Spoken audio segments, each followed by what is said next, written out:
ഒരു ഫേം അതൊരു soul proprietor ആണെങ്കിൽ ആ ബിസിനസ് ഓണറിന് ആ ബിസിനസ് വേറൊരാൾക്ക് വിൽക്കാൻ പറ്റുമോ അല്ലെങ്കിൽ ട്രാൻസ്ഫർ ചെയ്യാൻ പറ്റുമോ?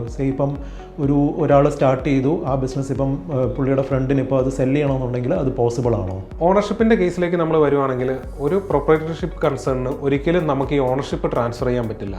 അതിൻ്റെ റീസൺ എന്താണെന്ന് വെച്ച് കഴിഞ്ഞാൽ ഒരു വ്യക്തിയുടെ പാനും ആധാറും ആ പുള്ളിയുടെ ഇൻഡിവിജ്വൽ ക്രെഡൻഷ്യൽസ് വെച്ചായിരിക്കും നമ്മൾ ഈ സ്ഥാപനം രജിസ്റ്റർ ചെയ്യുന്നത്. ഈവൻ GST രജിസ്ട്രേഷൻ ആയിക്കോട്ടെ, അല്ലെങ്കിൽ ഈ സ്ഥാപനത്തിന് വേണ്ട എല്ലാ രജിസ്ട്രേഷനും ആ വ്യക്തിയുടെ പേരിലായിരിക്കും നമ്മൾ എടുത്തിരിക്കുന്നത്. ആ ഒരൊറ്റ കാരണത്താൽ നമുക്ക് ഈ ഓണർഷിപ്പ് ഒരിക്കലും നമുക്ക് ട്രാൻസ്ഫർ ചെയ്യാൻ പറ്റില്ല. ഇനിയിപ്പം വേറൊരാൾക്ക് ഇത് കൊടുക്കണമെന്നുണ്ടെങ്കിൽ തന്നെ അദ്ദേഹത്തിൻ്റെ പാനും ആധാറും എല്ലാം ഉപയോഗിച്ച്, അല്ലെങ്കിൽ അദ്ദേഹത്തിൻ്റെ വ്യക്തിപരമായ ഡീറ്റെയിൽസ് ഉപയോഗിച്ച് പുതിയ ഒരു സംരംഭം തുടങ്ങുക എന്നുള്ളത് മാത്രമേ നമുക്കിതിനകത്തൊരു ഓപ്ഷൻ ഉള്ളൂ. ഒരിക്കലും ഓണർഷിപ്പ് നമുക്ക് ട്രാൻസ്ഫർ ചെയ്യാൻ കഴിയില്ല.